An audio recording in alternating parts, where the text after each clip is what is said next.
semuanya, nama saya Natasha Loval Dinda Purba 270225941. Hai semuanya, perkenalkan nama saya Angela Micung dengan NIM 27022676666. Dan pada hari ini, kami ingin membicara tentang mengapa curhat bisa mengurangi stres, rahasia pikiran lebih lega. Dalam video ini kita akan membahas apa itu stres, mengapa curhat bisa membantu menguranginya, dan bagaimana cara curhat yang sehat agar benar-benar bermanfaat. Jadi, pernahkah kalian merasakan stres? Stres itu seperti pikiran terasa penuh ataupun pas saat hati kita terasa sangat sesak. Saat kita masih tertekan, seringkali kita hanya menyimpannya sendiri. Padahal salah satu cara yang paling sederhana namun efektif untuk meringankan beban pikiran adalah dengan adanya curhat atau berbicara tentang apa yang kita rasakan. Memahami stres. Dalam psikologi, stres terbagi menjadi dua.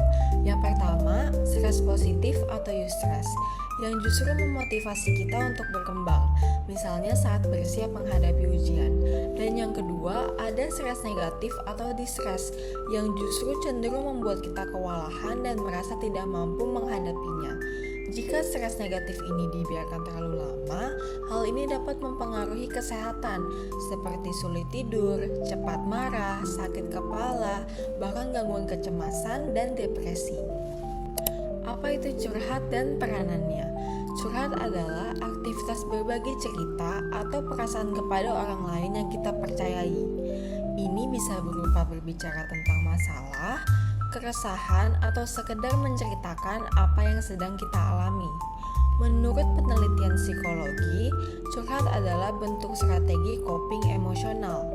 Dengan berbicara, kita membantu diri kita sendiri untuk memahami emosi yang kita rasakan dan mendapatkan perspektif baru.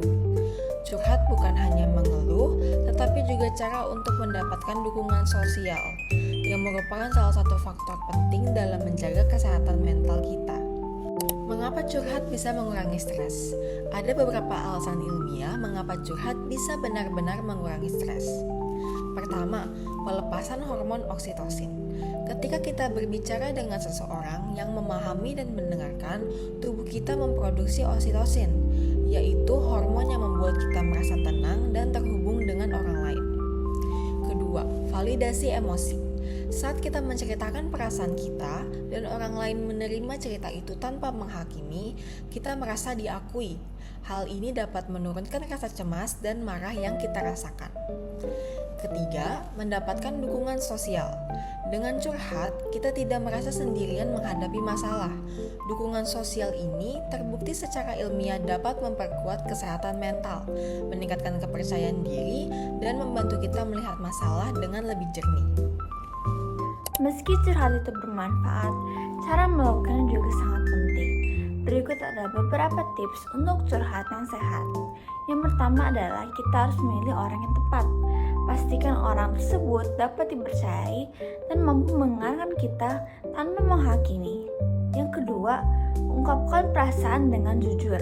Ceritakan apa yang benar-benar terjadi dan apa yang kita rasakan agar lawan bicara bisa memahaminya dengan jelas. Tiga, dengarkan tanggapan dengan terbuka. Curhat bukan hanya berbicara, tapi juga menerima masukan dan perspektif baru.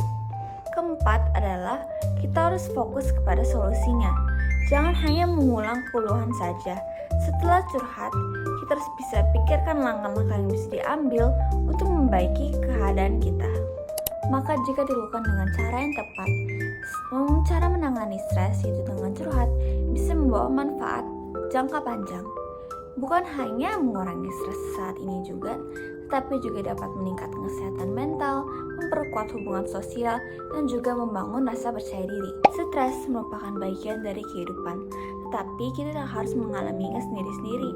Dengan berbagai cerita dan perasaan, kita bisa merasa lebih lega dan mendapatkan dukungan yang kita perlukan. Jadi, jangan ragu untuk curhat kepada orang yang kalian percayai. Pikiran bisa jadi lebih ringan, dan hati pun pasti terasa lebih tenang. Sekian dari kami, terima kasih sudah menonton dan semoga video ini bermanfaat.